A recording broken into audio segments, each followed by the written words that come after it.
तो dear students, हम पढ़ रहे हैं solution and it's colligative properties और आज का पॉइंट है एलिवेशन इन बॉइलिंग पॉइंट। क्या पॉइंट है आज का? Elevation in boiling point. तो इसमें हम पढ़ेंगे सॉल्यूशन का बॉइलिंग पॉइंट किस तरह से एलिवेट होता है, उसका ग्राफ देखेंगे हम। फिर delta T B is equal to K B into m. अब ये छोटा यम तो ये यम क्या होता है? तो ये यम होता है मोलैलिटी। अब मोलैलिटी आता है तो आपको m2 भी जानना पड़ेगा। अब m2 क्या है? तो मॉलिक्यूलर मास ऑफ सॉल्यूट है। तो एलिवेशन इन बॉइलिंग पॉइंट क्या है, उसका ग्राफ देखेंगे, उसका एक्सप्रेशन देखेंगे और मॉलिक्यूलर मास किस तरह से निकाला जाता है सॉल्यूट का, ये भी देखेंगे। और लास्ट में देखेंगे हम उसके applications elevation in boiling point. और एक बात, एलिवेशन इन बॉइलिंग पॉइंट ये एक कोलिगेटिव प्रॉपर्टी है। बॉइलिंग पॉइंट कोलिगेटिव प्रॉपर्टी नहीं है, लेकिन एलिवेशन इन बॉइलिंग पॉइंट ये एक कोलिगेटिव प्रॉपर्टी है। अगर आपको दो ऑप्शन दिए गए, आपके कोई भी नीट या जेईई या सीईटी आपकी जो स्टेट लेवल की होती है, कोई भी अगर एमसीक्यू आपको पूछा जाए और इसमें दो भी ऑप्शन दिए जाए कि boiling point and elevation in boiling point, दोनों में डिफरेंस है। बॉइलिंग पॉइंट होता है, एलिवेशन इन बॉइलिंग पॉइंट का बढ़ना होता है। तो एलिवेशन इन बॉइलिंग पॉइंट ये एक कोलिगेटिव प्रॉपर्टी है, लेकिन बॉइलिंग पॉइंट ये एक कोलिगेटिव प्रॉपर्टी नहीं है, हमेशा ध्यान में रखना है। तो let's start with the today's topic is क्या है? एलिवेशन मतलब बढ़ना, elevation in boiling point, elevation in boiling point, ये आज हम पढ़ेंगे। ठीक है, आराम से सुनना है, कोई दिक्कत नहीं है, आराम से सुनना है, देखना है इधर। तो एलिवेशन इन बॉइलिंग पॉइंट हम देखेंगे। तो एलिवेशन मतलब बॉइलिंग पॉइंट का बढ़ना, ये तो आपने समझ लिया। अब बॉइलिंग पॉइंट मतलब क्या होता है, ये सबसे पहले समझना होगा, तब जाके हमें एलिवेशन इन बॉइलिंग पॉइंट इसका पता चलेगा। ठीक है, तो बॉइलिंग पॉइंट क्या होता है, सबसे पहले देखेंगे कि बॉइलिंग पॉइंट क्या होता है। ये क्या निकाल रहे हैं हमने ये एक बीकर लिया, लेबोरेटरी से एक बीकर लिया। इसमें हमने क्या किया? इसमें हमने लिया किसको? इसमें हमने लिया वाटर लिया। समझो ये एक प्योर सॉल्वेंट है, वाटर है, मतलब ये एक प्योर सॉल्वेंट है। ये लिया हमने बीकर में। अब इसको हमने रखा किसके ऊपर? बर्नर के ऊपर। ये बर्नर है ना, हीट देता है, जो हीट ट्रांसफर करता है। तो इस बीकर को हमने रखा बर्नर के ऊपर। अब सबसे पहले आपको दिखाई देगा, लास्ट पीरियड में हमने ये भी देखा था कि what is the evaporation and what is the boiling point, ये देखा था हमने। फिर भी यहाँ पे एक बार रिपीट करते हैं हम कि सबसे पहले क्या होगा, ध्यान से देखना है। कभी भी आप अगर देख रहे हैं बर्तन रखा है किसके ऊपर, आपके गैस के ऊपर बर्तन रखा हुआ है, उसमें पानी है, तो सबसे पहले क्या होता है, ध्यान से देखना, मतलब साइंस होता है। ठीक है, तो कोई भी चीज बारीकी से ऑब्जर्व करना, माइन्यूटली ऑब्जर्व करना, इसी को हम साइंस कहते हैं। जो बुक में होता है चलो उसको रट लो और वही कर लो, इसका मतलब साइंस नहीं होता है। तो माइन्यूटली बुक को भी पढ़ना है, लेकिन समझ के पढ़ना है, बारीकी से उसको ऑब्जर्व करना है। जो भी घट रहा है नेचर में उसको देखना है, चाहे जीवित हो चाहे मृत हो। तो वाटर लिया इसमें हमने, इसको हीट देना शुरू किया। सबसे पहले क्या दिखाई देगा? कुछ बबल्स दिखाई देंगे। ठीक है, हेनरीज लॉ में हमने ये डिटेल देखा था कि बबल्स दिखाई देंगे सबसे पहले। तो जो इसमें डिजॉल्व्ड गैसेस है इस वाटर में, वो निकलना शुरू होगा अकॉर्डिंग टू चार्ल्स लॉ। जैसे भी टेम्परेचर बढ़ेगा, वॉल्यूम गैस का बढ़ेगा, तो वॉल्यूम जैसे ही बढ़ेगा वो बाहर निकलना शुरू होगा। देखा है हमने, एक बार फिर से रिवाइज किया इसको। अब क्या होगा नेक्स्ट स्टेप? अब वेपर्स होना शुरू होंगे, ये कन्वर्ट होगा, ये लिक्विड जो है वेपर्स में कन्वर्ट शुरू होगा। Solid is converted to liquid, liquid is converted to gas और vapours by giving the heat, by freezing reverse reaction will be takes place, reverse process will be takes place. Okay, so यहाँ पे क्या होगा? Water का होगा vapours होना शुरू होगा, अभी पूरा नहीं बना है। तो अभी बन रहा है। तो जैसे जैसे हीट यहां से बढ़ेगी, बढ़ेगी मतलब ये तो उतना ही है, बर्नर बर्नर बढ़ रहा है, ये ऐसा मत सोचो इतना ही है, लेकिन ये क्या होगा, ये जैसे जैसे टाइम जाएगा वैसे वैसे वेपर्स बढ़ेंगे। अब बहुत हो गए वेपर्स यहाँ पे, है कि नहीं? तो अब क्या होगा, ये जो वेपर्स है, ये वेपर्स इस लिक्विड सरफेस के ऊपर प्रेशर अप्लाई करना शुरू करेंगे। So liquid converted to vapors and that vapors applies pressure on the liquid surface। अब जैसे जैसे वेपर्स बढ़ेंगे वैसे वैसे लिक्विड के सरफेस के ऊपर प्रेशर अप्लाई करेंगे और वैसे वैसे प्रेशर बढ़ेगा, increases pressure created by the vapours, so that is called as the vapour pressure. तो इसको हम क्या कहेंगे, इसको हम कहेंगे वेपर प्रेशर। तो जैसे जैसे ये बढ़ेगा, क्या बढ़ेगा, वेपर्स बढ़ेंगे, वैसे वैसे वो प्रेशर एग्जर्ट करना शुरू करेंगे तो वेपर प्रेशर भी बढ़ेगा। ठीक है, अब ये वेपर प्रेशर जब एटमॉस्फेरिक प्रेशर के इक्वल आ जाएगा, एटमॉस्फेरिक प्रेशर के इक्वल आ जाएगा, तभी लिक्विड बॉईल करना शुरू करेगा, है कि नहीं? इसी को हम कहते हैं क्या, इसी को हम कहेंगे बॉइलिंग पॉइंट। यही बॉइलिंग पॉइंट होता है। क्या किया हमने, लिक्विड का वेपर्स में कन्वर्जन किया। अब वेपर्स जो है वो लिक्विड सरफेस के ऊपर प्रेशर एक्सर्ट करेंगे। अब जब ये pressure, vapour pressure atmospheric pressure के, एटमॉस्फेरिक प्रेशर क्या होता है, हमारे ऊपर यहाँ, हमारे यहाँ गैसेस है ना एटमॉस्फेयर में, नाइट्रोजन है, ऑक्सीजन है, कार्बन डाइऑक्साइड है, चाहे जो भी आर्गन है, जो भी गैसेस है, हाइड्रोजन है, वो गैसेस क्या कर रहे हैं, हमारे ऊपर प्रेशर एक्सर्ट कर रहे हैं।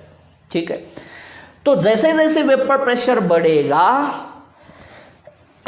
और जब वो एटमॉस्फेरिक प्रेशर के इक्वल आ जाएगा तभी लिक्विड बॉईल करना शुरू कर देगा। और जब लिक्विड बॉईल होगा तब उस टेम्परेचर को हम कहेंगे बॉइलिंग पॉइंट। ठीक है, तो हम बॉइलिंग पॉइंट समझ लिए। अब इस बीकर में हमने लिया था pure solvent, that is the water, उसको हम प्योर सॉल्वेंट कहेंगे। अब क्या करना है, अब हम और एक बीकर लेंगे, उतनी ही क्वांटिटी का वाटर लेंगे। अब आपको पता चलेगा कि उतनी ही क्वांटिटी का, आप सोचेंगे कि उतनी ही क्वांटिटी का क्यों बोला, तो आप कंफ्यूज ना हो, ज्यादा लिया तो ज्यादा बॉइलिंग पॉइंट, ऐसा नहीं होता है। मतलब 1 लीटर लिक्विड, 1 लीटर वाटर अगर 100 डिग्री सेल्सियस को बॉईल होगा, ये वाटर कितने डिग्री सेल्सियस को बॉईल होता है, 100 डिग्री सेल्सियस को बॉईल होगा, तो 2 लीटर वाटर उतने ही सेल्सियस को बॉईल होगा। ठीक है, तो हमने क्या किया, अब बदल दिया, हमारी स्ट्रेटजी बदल दिया। अब हमने क्या किया, बीकर में वाटर लिया। ठीक है, अब इस वाटर में कुछ नॉन वोलेटाइल सॉल्यूट को ऐड किया, जैसे कि हमने इसमें शुगर ऐड कर दिया। और ये शुगर किस प्रकार का है, ये है नॉन वोलेटाइल सॉल्यूट। ये किस प्रकार का सॉल्यूट है, नॉन वोलेटाइल, मतलब जो वोलेटाइल होता है, जो वेपराइज होता है, जो इवापोरेट होता है, उसको कहेंगे वोलेटाइल। जैसे पेट्रोल है, डीजल है, वाटर भी वोलेटाइल है, लेकिन शुगर क्या है, शुगर नॉन वोलेटाइल है। क्योंकि अगर शुगर हमने यहाँ पे रख दिया, या बीकर में या किसी और चीज में, यहाँ पे बर्तन में शुगर को रख दिया, अपने आप गायब हो जाएगी वो। जैसे हमने यहाँ पे पेट्रोल रख दिया, 1 घंटा, 2 घंटे, 4 घंटे, या दूसरे दिन आके देखा पेट्रोल नहीं है, कहाँ गया, इवापोरेट हो गया। अभी शुगर को रखा हमने, शुगर भी नहीं है, कहाँ गया, चींटी लेके गई। तो चींटी को हटाओ तो अपने आप वो इवापोरेट होता है, शुगर नहीं होता है, साल्ट नहीं होता है। So that are called as the non volatile solute. वो क्या है, नॉन वोलेटाइल, उसका इवापोरेशन नहीं होगा, तो वो नॉन वोलेटाइल सॉल्यूट है। ठीक है, अब हमने इसमें, इस बीकर में नॉन वोलेटाइल सॉल्यूट को ऐड कर दिया। अब इसको हमने हीट देना शुरू किया, इस बीकर को हीट देना शुरू किया, वही होगा जो मंजूर खुदा होगा, है कि नहीं। ये लिक्विड इवापोरेट होना शुरू होगा, ये इवापोरेट नहीं होगा, ये नॉन वोलेटाइल है, सॉल्यूट है, नॉन वोलेटाइल है, तो ये इवापोरेट नहीं होगा। तो इस प्योर में जितना इवापोरेशन हुआ था उतना इवापोरेशन यहां पे नहीं होगा। मतलब जितने टाइमिंग में, जितने टेम्परेचर में ये इवापोरेट हो रहा है, ये वेपर्स तैयार कर रहा है, उतने ही टेम्परेचर में ये वेपर्स तैयार नहीं करेगा, ये कम वेपर्स देगा। अब क्यों कम वेपर्स देगा, ध्यान से देखो, यहां पे ये लिक्विड सरफेस है, ये लिक्विड सरफेस है। अब इस लिक्विड सरफेस का कुछ एरिया इसने कवर कर दिया, नॉन वोलेटाइल सॉल्यूट या शुगर ने कवर कर दिया। ये जो राउंड राउंड से दिखा रहे हैं हम, काले जो है, काले धब्बे जो है, ये है नॉन वोलेटाइल सॉल्यूट का एरिया, और जो डॉट डॉट है वो है सॉल्वेंट का एरिया, है कि नहीं। तो ये नॉन वोलेटाइल सॉल्यूट है, ये है शुगर का एरिया, उसने कवर कर दिया, इसमें डिजॉल्व हो गया, घुल गया ना। अब ये जो एरिया था यहां पे देखो, ये इतना एरिया था, इसको कहेंगे सरफेस एरिया। तो इतना सरफेस एरिया अवेलेबल था किसको, प्योर लिक्विड को, किस लिए, इवापोरेशन करने के लिए। अब यहां पे एरिया कम हुआ, यहां से इवापोरेट नहीं होगा, इस पॉइंट से इवापोरेट नहीं होगा, इस पॉइंट से इवापोरेट नहीं होगा, इस पॉइंट से इवापोरेट नहीं होगा। मतलब यहां पे क्या हुआ है, यहां पे surface area decreases. Surface area क्या हुआ, इवापोरेशन का सरफेस एरिया कम हुआ। तो हमें पता है कि vaporisation is directly proportional to surface area. Cup में चाय और जो प्लेट होती है उसमें चाय, तो चाय किस में जल्दी ठंडी होगी, प्लेट में ठंडी होगी। क्यों ठंडी होगी, क्योंकि उसका सरफेस एरिया ज्यादा है, तो चाय बहुत जल्दी इवापोरेट होगी वहां से, मतलब वेपराइजेशन होगी। और वेपराइजेशन ये क्या करता है लिक्विड को, वेपराइजेशन लिक्विड को कूल कर देता है, ठंडा कर देता है, ठीक है। तो आएंगे इस पॉइंट की तरफ, अपने पॉइंट की तरफ। तो यहां पे जितना इवापोरेशन हो रहा है, जितना वेपराइजेशन हो रहा है लिक्विड का, उतना वेपराइजेशन, उतना इवापोरेशन यहां पे नहीं होगा। मतलब क्या हुआ, सरफेस एरिया डिक्रीज हुआ तो इवापोरेशन भी डिक्रीज हुआ, इवापोरेशन डिक्रीजेस, ठीक है। अब इवापोरेशन डिक्रीजेस हुआ मतलब ये इतने ही वेपर्स इस सॉल्यूशन को, अब इसको सॉल्यूशन कहेंगे क्योंकि ये वाटर प्लस शुगर है, सॉल्यूट प्लस सॉल्वेंट है, तो इतने ही वेपर्स अब इसको बॉईल नहीं कर पाएंगे, ठीक है। ये जो वेपर्स है, कब बॉईल होता है लिक्विड, हमने देखा जब वेपर प्रेशर एटमॉस्फेरिक प्रेशर के इक्वल आ जाता है तभी लिक्विड बॉईल होता है, तब हम उसको बॉइलिंग पॉइंट कहते हैं, ठीक है। तो ये जो इवापोरेट हुआ है मटेरियल, ये जो सॉल्वेंट इवापोरेट हुआ है, वो यहां पे प्रेशर एग्जर्ट करेगा, लेकिन as compare to the pure solvent इसका वेपर प्रेशर होगा कम। अब इसे तो बॉईल करना है हमें, तो क्या करना पड़ेगा, और हीट देना पड़ेगा, और हीट देना पड़ेगा इसको। तो जैसे जैसे हीट बढ़ेगा वैसे वैसे इसका इवापोरेशन बढ़ेगा, क्योंकि evaporation is directly proportional to the temperature. तो evaporation is directly proportional to temperature, तो इसका हमने टेम्परेचर बढ़ाया, ठीक है। तो जैसे टेम्परेचर बढ़ेगा इवापोरेशन बढ़ेगा, और ये जो वेपर्स है ये प्रेशर एग्जर्ट करेंगे, अब जाके इसका वेपर प्रेशर एटमॉस्फेरिक प्रेशर के इक्वल होगा और तभी ये सॉल्यूशन बॉईल होगा। तो अब ये 100 डिग्री सेल्सियस को बॉईल होगा क्या, जैसे प्योर सॉल्वेंट हुआ था 100 डिग्री सेल्सियस को बॉईल, तो ये 100 डिग्री सेल्सियस को बॉईल नहीं होगा, ये more than 100 degree Celsius, 100 degree Celsius से ज्यादा टेम्परेचर लगेगा इसको बॉईल करने के लिए, ठीक है।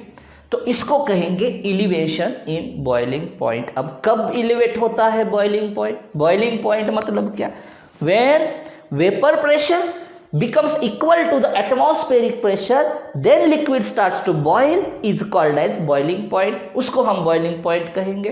प्योर सॉल्वेंट का बॉइलिंग पॉइंट जो भी है उससे ज्यादा सॉल्यूशन का बॉइलिंग पॉइंट होता है जब सॉल्यूशन में हम नॉन वोलेटाइल सॉल्यूट को ऐड कर देते हैं। जैसे ही हमने नॉन वोलेटाइल सॉल्यूट को ऐड कर दिया, वो सरफेस एरिया ऑक्यूपाई करेगा, पूरा नहीं करेगा लेकिन कुछ कुछ सरफेस एरिया ऑक्यूपाई करेगा।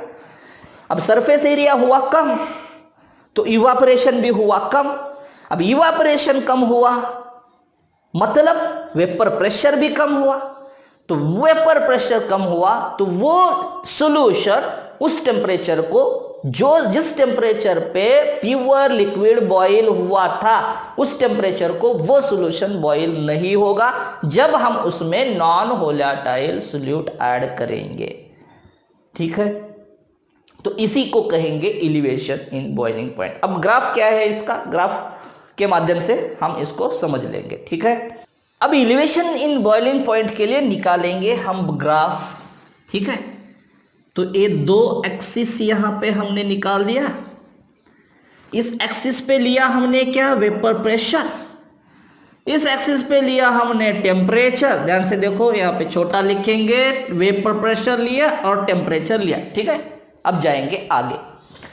अब यहां पे एक सीधी लाइन खींच लेंगे। किस लिए, ये सीधी लाइन खींच लेंगे। ये सीधी लाइन है, इस पॉइंट पे प्रेशर कितना है, वेपर प्रेशर कितना है, एटमॉस्फेरिक प्रेशर। इस पॉइंट पे प्रेशर, वेपर प्रेशर, वेपर का प्रेशर कितना है इस पॉइंट पे, एटमॉस्फेरिक प्रेशर जितना है। ठीक है, तो आगे जाएंगे। अब हमने लिया प्योर सॉल्वेंट। अब समझो इस प्योर सॉल्वेंट का यहां से निकालेंगे पॉइंट, यहां से स्टार्ट करेंगे। तो यहां से प्योर पॉइंट, अब यहां इधर देखो, ये वेपर प्रेशर इतना है, इस प्योर पॉइंट का कितना है, क्या है, देना नहीं है, एलिवेट कैसे करता है वेपर प्रेशर, ये हमें देखना है। तो इस पॉइंट पे वेपर प्रेशर इतना है, समझ लो। ठीक है, अब जैसे जैसे टेम्परेचर बढ़ाओगे, इस एक्सिस पे टेम्परेचर बढ़ेगा, तो जैसे जैसे टेम्परेचर बढ़ेगा वेपर प्रेशर क्या होगा, अभी हमने देखा जैसे जैसे टेम्परेचर बढ़ेगा वैसे वैसे वेपर प्रेशर भी बढ़ेगा। So temperature increases, vapour pressure increases. So अब टेम्परेचर बढ़ा रहे हैं, वेपर प्रेशर बढ़ रहा है, टेम्परेचर बढ़ रहा है, वेपर प्रेशर बढ़ रहा है, टेम्परेचर बढ़ रहा है, वेपर प्रेशर बढ़ रहा है। ये पॉइंट इंपॉर्टेंट है। क्या है ये पॉइंट, तो ये पॉइंट पे ये प्योर लिक्विड, ये ग्राफ किस लिए बना रहे हैं हम, ये ग्राफ है प्योर लिक्विड के लिए। प्योर नहीं दिख रहा है, उसको बनाएंगे डार्क, तो ये प्योर लिक्विड है। अब ये प्योर लिक्विड का वेपर प्रेशर, जैसे जैसे हमने टेम्परेचर बढ़ाया वेपर प्रेशर बढ़ रहा है, वेपर प्रेशर बढ़ रहा है, वेपर प्रेशर बढ़ रहा है, वेपर प्रेशर बढ़ रहा है। ये पॉइंट जो है, इस पॉइंट पे इस प्योर लिक्विड का वेपर प्रेशर इस एटमॉस्फेरिक प्रेशर के इक्वल आ जाता है। और हमें पता है when vapour pressure becomes equal to the atmospheric pressure then liquid starts to boil, तभी लिक्विड बॉयल होना शुरू होता है। तो ये जो लिक्विड है वो इस पॉइंट पे बॉयल होना शुरू करेगा। तो इसको हम यहां पे मार्क करेंगे, इसको कहेंगे टी बी, मतलब टेम्परेचर, बॉइलिंग टेम्परेचर, इसको लगाएंगे 0। टी मतलब टेम्परेचर, बी मतलब बॉइलिंग टेम्परेचर, और 0 मतलब प्योर सॉल्वेंट। तो प्योर सॉल्वेंट के लिए बॉइलिंग पॉइंट कितना हुआ, टीबी 0 हुआ। अब जाएंगे आगे। अब इसी लिक्विड में हमने मिला दिया non volatile solute. When liquid added with the non-volatile solute, evaporation decreases, that is the vapor pressure ultimately decreases। उसका evaporation कम होगा, मतलब vapor pressure भी उसका कम होगा। तो उसी टेम्परेचर के लिए सॉल्यूशन का वेपर प्रेशर कहां पे आएगा, यहां पे आएगा। समझ में आ रहा है, ये जो पॉइंट है वो स्टार्टिंग पॉइंट, मतलब वेपर प्रेशर इस टेम्परेचर के लिए प्योर लिक्विड का अगर वेपर प्रेशर इतना है तो सॉल्यूशन का वेपर प्रेशर उसी टेम्परेचर के लिए कम है, because the non volatile solute is added. अभी हमने देखा कि surface area minimises and vapour pressure decreases. So point will be here. अब जैसे जैसे टेम्परेचर बढ़ाएंगे वैसे वैसे सॉल्यूशन का, ये ले रहे हम ग्राफ सॉल्यूशन के लिए, तो वैसे वैसे सॉल्यूशन का वेपर प्रेशर बढ़ेगा। तो सॉल्यूशन का वेपर प्रेशर बढ़ रहा है, टेम्परेचर बढ़ रहा है, वेपर प्रेशर बढ़ रहा है, टेम्परेचर बढ़ रहा है, वेपर प्रेशर बढ़ रहा है, टेम्परेचर बढ़ रहा है, वेपर प्रेशर बढ़ रहा है। तो ये जो पॉइंट है इसको ए पॉइंट कहेंगे, इसको बी पॉइंट कहेंगे, ठीक है। सो एट दिस पॉइंट ध्यान से देखो, सॉल्वेंट का वेपर प्रेशर, लिक्विड मतलब सॉल्वेंट का vapour pressure becomes equal to the atmospheric pressure at point A. Solution का vapour pressure becomes equal to the atmospheric pressure not at point A. ये point है, ये पॉइंट का temperature है, ये point का टेम्परेचर है, बॉइलिंग टेम्परेचर है। तो इस पॉइंट पे ये सॉल्यूशन बॉयल नहीं होगा क्योंकि उसका वेपर प्रेशर कितना है, इतना ही है, यहाँ पे आएगा, एटमॉस्फेरिक प्रेशर के इक्वल नहीं है। ये जो पॉइंट है ये यहाँ पे आएगा, मतलब इस पॉइंट का वेपर प्रेशर कितना होगा, यहाँ पे आएगा जो भी है। तो it not equal to the atmospheric pressure. तो इस पॉइंट को ये सॉल्यूशन बॉयल नहीं होगा, मतलब इस टेम्परेचर को, कौन सा टेम्परेचर है ये, बॉइलिंग टेम्परेचर है, किसका, प्योर लिक्विड का, प्योर सॉल्वेंट का बॉइलिंग टेम्परेचर है। तो ये प्योर सॉल्वेंट का बॉइलिंग टेम्परेचर पे सॉल्यूशन बॉयल नहीं होगा, तो उसको और हीट देना पड़ेगा, और इस पॉइंट पे, कौन सा पॉइंट है, बी पॉइंट है। तो बी पॉइंट पे सॉल्यूशन का vapour pressure becomes equal to the atmospheric pressure. तो इसको भी हम मार्क करेंगे, है कि नहीं। अब ये लिखेंगे टीबी, टीबी मतलब ट्यूबरकुलोसिस।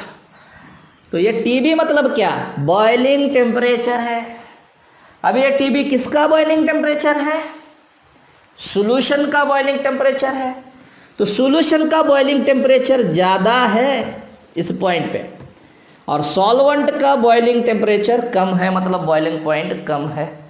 तो ये जो डिफरेंस दिख रहा है यहाँ पे, ये जो डिफरेंस है इसको कहेंगे डेल्टा टीबी। डेल्टा मतलब change in boiling point, changes from the solvent to the solution. Changes कहाँ से, सॉल्वेंट से सॉल्यूशन।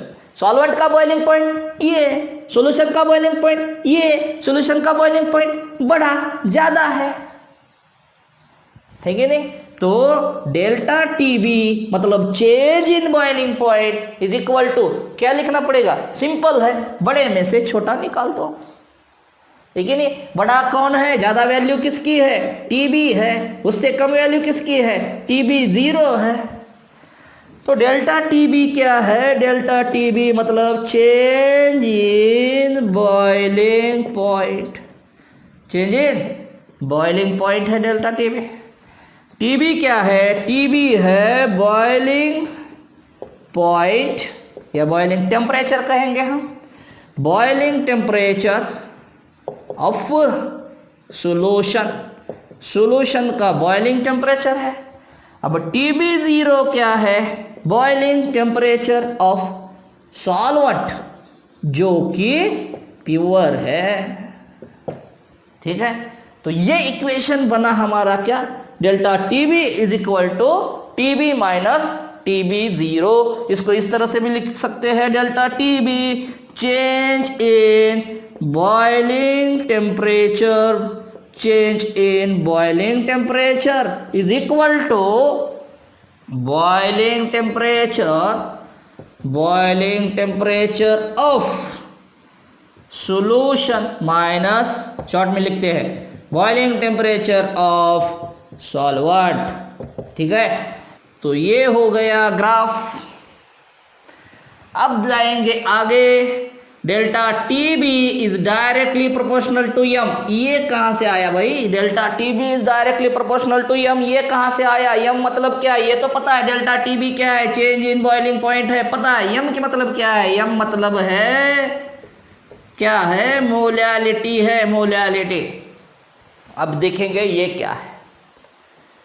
तो हमने 1 लीटर वाटर लिया, take 1 litre water and add 1 spoon sugar. जो भी है 2 ग्राम 3 ग्राम जो भी है, तो 1 चम्मच उसमें शुगर डाल दी जो कि नॉन वोलेटाइल सॉल्यूट है। अब डालने के बाद इसका इस सॉल्यूशन का बॉइलिंग पॉइंट बढ़ेगा, अभी देखा हमने।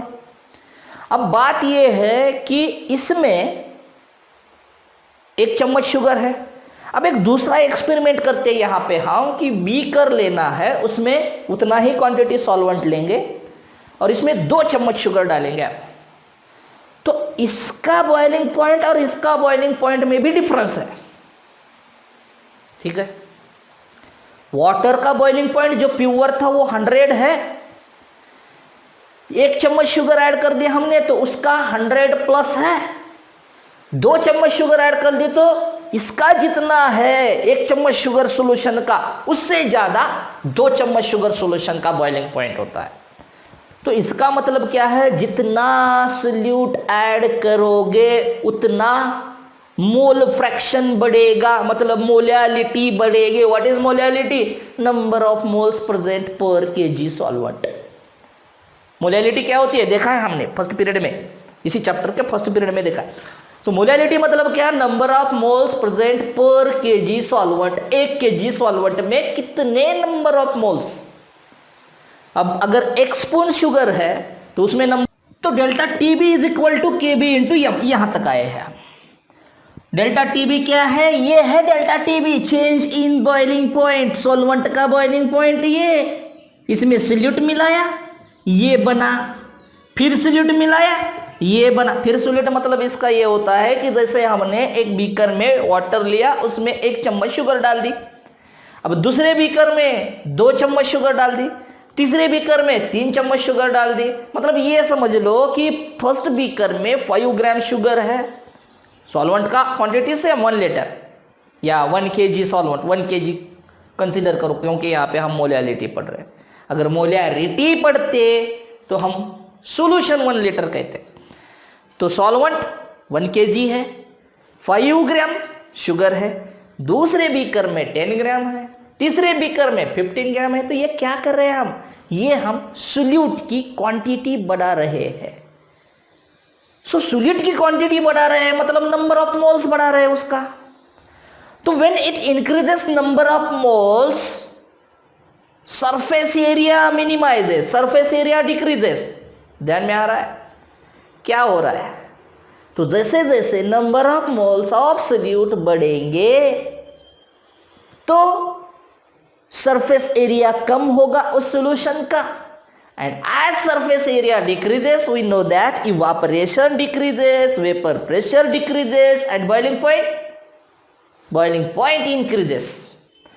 तो समझो अगर हमने 5 ग्राम शुगर ऐड कर दी, समझो 5 ग्राम शुगर ऐड कर दी हमने यहाँ पे, तो ये बॉइलिंग पॉइंट है सॉल्यूशन का।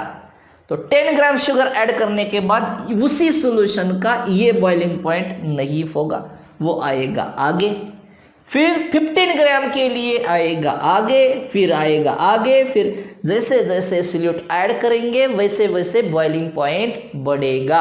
इसीलिए हम कह रहे हैं कि डेल्टा टीबी मतलब change in boiling point from solvent to the solution is directly proportional to molality. अब delta TB is equal to KB हम लिखा हमने। अब ये केबी क्या है? ये केबी है प्रोपोर्शनैलिटी कांस्टेंट।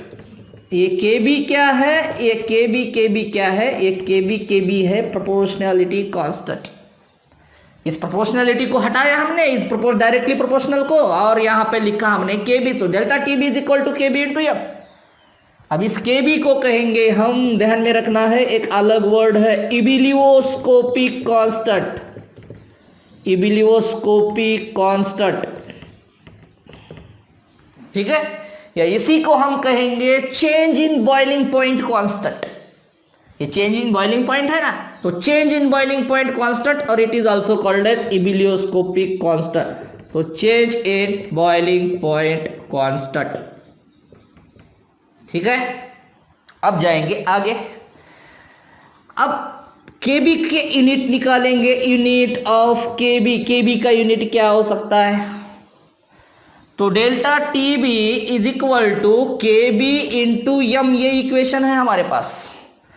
अब के बी इज इक्वल टू क्या आएगा, K B is equal to delta T B divided by m है, एम आएगा नीचे डिनोमिनेटर में, यहाँ पे मल्टीप्लिकेशन में है, यहाँ पे जाएगा डिवाइडेशन में, मतलब डिनोमिनेटर में जाएगा। चला, तो ये K B is equal to delta T B divided by m. अब डेल्टा टी बी है, ये है टेम्परेचर, तो ये किस में काउंट करेंगे, ये काउंट करेंगे केल्विन में। अब मोलैलिटी किस में काउंट करेंगे, तो ये काउंट करेंगे मोल पर KG, number of moles per KG solvent, इसको कहेंगे मोलैलिटी। ठीक है, अब केल्विन, एक केल्विन एज इट इज लिखा हमने, एक केजी पर केजी है ना यहाँ पे डिनोमिनेटर में, तो ऊपर चला जाएगा तो ये बनेगा केजी। ठीक है, ये इनवर्स निकल जाएगा, जैसे ही हम इसको ऊपर लेके आते हैं तो ये जो इनवर्स है ये पर वाला ये हटाएंगे तो ये बना केल्विन केजी। अब ये मोल जो है डिनोमिनेटर में है, इसको अगर ऊपर लेके जाएंगे तो ये बनेगा पर मोल, तो ये केल्विन केजी पर मोल, ये भी ध्यान में रखना है। ये केबी क्या है, इबिलियोस्कोपिक कांस्टेंट है, और इसको हम, इसका यूनिट क्या लिखेंगे, केल्विन केजी पर मोल। अब जगह नहीं है तो इसको वीडियो को पॉज करके आप लिख सकते हो आराम से और फिर आगे चला सकते हो। तो इसको रुकेंगे यहाँ पे और फिर आगे जाएंगे ये हटा के। तो delta T B is equal to K B into m. ठीक है, अब जब यम इज इक्वल टू 1 है, यूनिटी बोलते हैं हम इसको, तो यम इज इक्वल टू 1 मोलाल है। सॉल्यूशन अगर 1 मोलाल है, मतलब क्या, 1 kg सॉल्वेंट में अगर 1 मोल सोल्यूट है तो हम उसको कहेंगे 1 मोलार सॉल्यूशन। किसको कहेंगे 1 molar solution, where 1 mole of solute, 1 mole of solute present in 1 kg solvent, 1 kg solvent में 1 मोल सोल्यूट हो, तब हम उसको क्या कहेंगे, 1 मोलार सॉल्यूशन कहेंगे। अगर 1 मोलार सॉल्यूशन है तो इस m की जगह आएगा 1, तो इक्वेशन क्या आएगा, इक्वेशन आएगा delta T B is equal to K B. ठीक है, जब सॉल्यूशन 1 मोलार होगा, 1 मोलार मतलब 1 mole solute present in 1 kg solvent. Number of moles solvent में, सॉल्वेंट कितना है, 1 kg सॉल्वेंट है, उसमें सोल्यूट कितना है, 1 मोल है। तो 1 मोल अगर 1 kg सॉल्वेंट में आता है तो m की जगह आएगा 1, तो तब आएगा equation delta T B is equal to K B. ठीक है, तो इसकी डेफिनेशन बनाएंगे हम, किसकी, केबी की, किसकी, इबिलियोस्कोपिक कांस्टेंट की। तो इबिलियोस्कोपिक कांस्टेंट, ये क्या है, इबिलियोस्कोपिक कांस्टेंट। तो ebullioscopic constant is defined as, यही पे डेफिनेशन बनाएंगे, is defined as change in boiling point. Boiling point क्या है, चेंज हो रहा है, कहां से, सॉल्वेंट से सॉल्यूशन, कमी होगा सॉल्यूशन का, क्योंकि इवेपोरेशन कम होगा, वेपर प्रेशर कम होगा, तो बॉइलिंग पॉइंट इंक्रीज होगा, it increases boiling point. So delta T B मतलब चेंज इन बॉइलिंग पॉइंट। तो ebullioscopic constant is defined as change in boiling point when solution is 1 molar, delta KB is equal to 1 molar. तो जब solution 1 molar होगा तब जो भी temperature में change होगा, बॉइलिंग टेम्परेचर में चेंज होगा, तब हम उसको कहेंगे ebullioscopic constant. So ebullioscopic constant is defined as change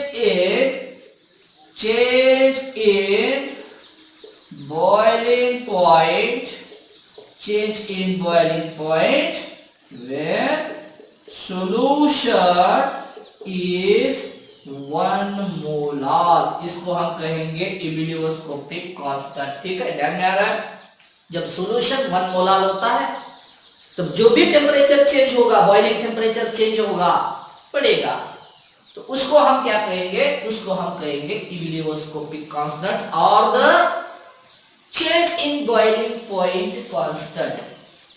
कब, जब सॉल्यूशन 1 मोलार होगा। ठीक है, so ebullioscopic constant is defined as change in boiling point wet solution is 1 molar।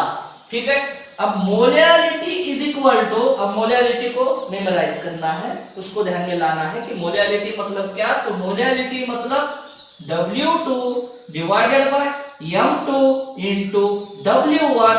अगर ये W1 ग्राम में होता है, M2 भी ग्राम में होता है, ये सब ग्राम में होगा क्योंकि यूनिट तो एक से होनी चाहिए ना। 1 केजी में लिया है, ग्राम में लिया, ऐसा तो नहीं चलेगा। तो अगर ये ग्राम में है तो इसको मल्टीप्लाई किससे करना है, 1000 से मल्टीप्लाई करना है। तो ये मोलियलिटी का फॉर्मूला है, क्या है, W2, ये मोलियलिटी, M मतलब क्या, M मतलब मोलियलिटी, W2 मतलब 2 मतलब सोल्यूट।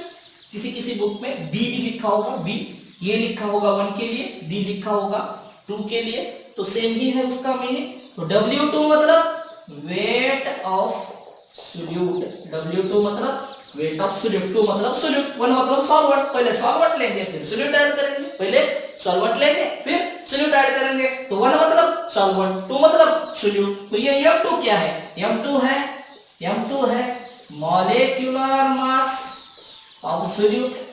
M2 क्या है, molecular mass of solute.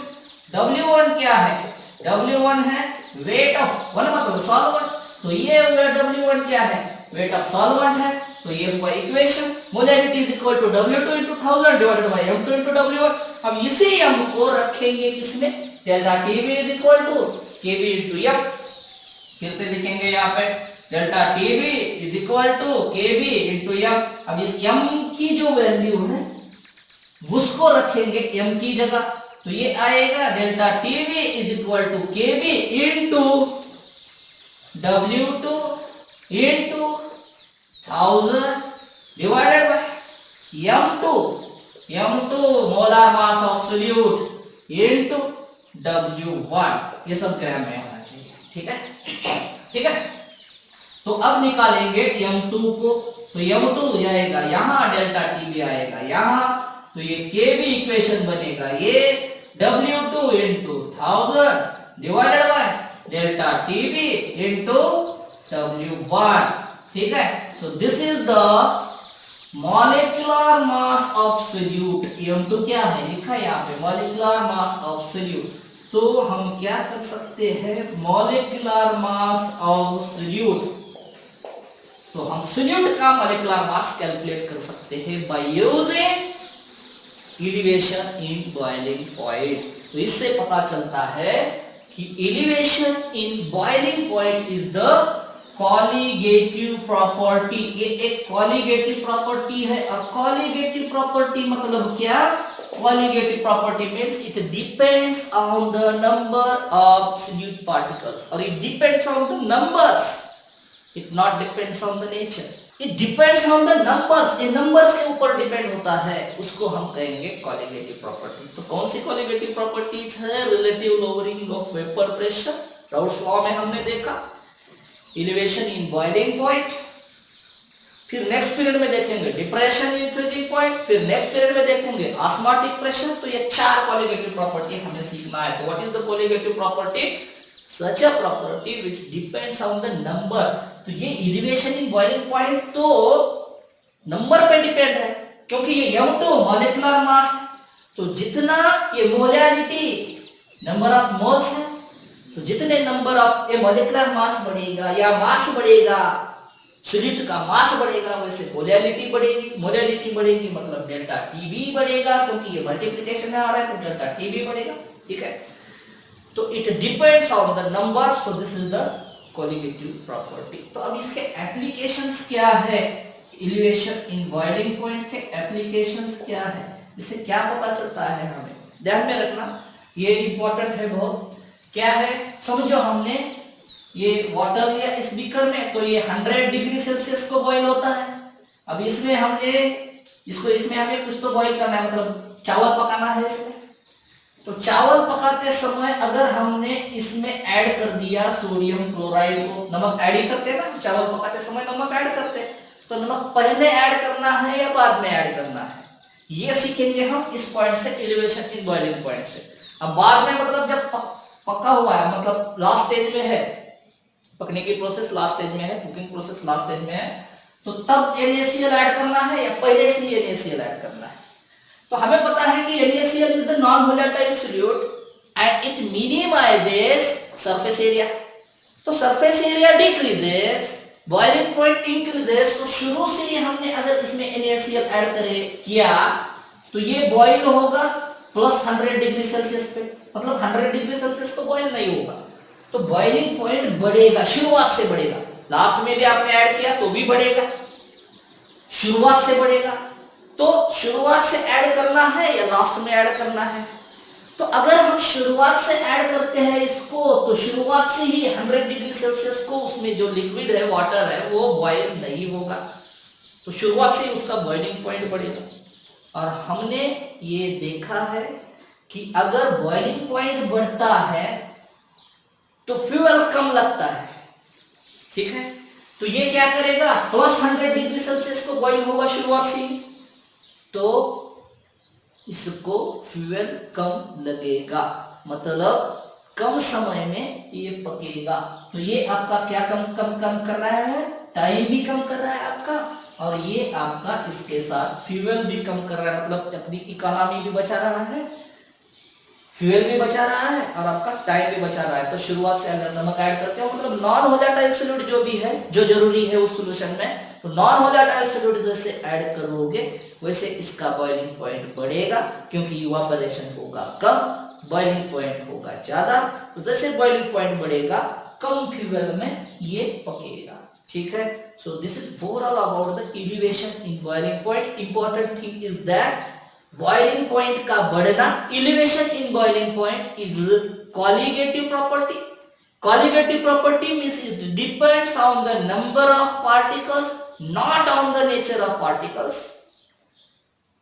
Boiling point, when vapor pressure becomes equal to the atmospheric pressure, then and then only liquid starts to boil, is called as the boiling point. When non-volatile solute is added to the pure solvent, boiling point increases. Delta TB is equal to TB minus TB0, मतलब change in boiling point is equal to boiling point of solution minus boiling point of pure solvent. So delta TB is equal to Kb into M. What is Kb? Kb is the ebullioscopic constant, is defined as change in boiling point when solution is 1 molar. So this is the ebullioscopic constant.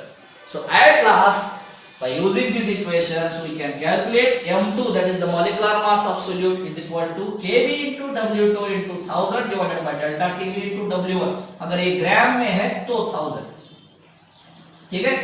तो Kb ebullioscopic constant, M2 molecular mass of solute, W2 weight of solute, 1000, delta Tb change in boiling point, and W1 is the weight of solvent. So this is overall about the elevation in boiling point. तो channel को subscribe करो, like करो, जितना हो सके उतना share करो। मिलेंगे नेक्स्ट वीडियो में।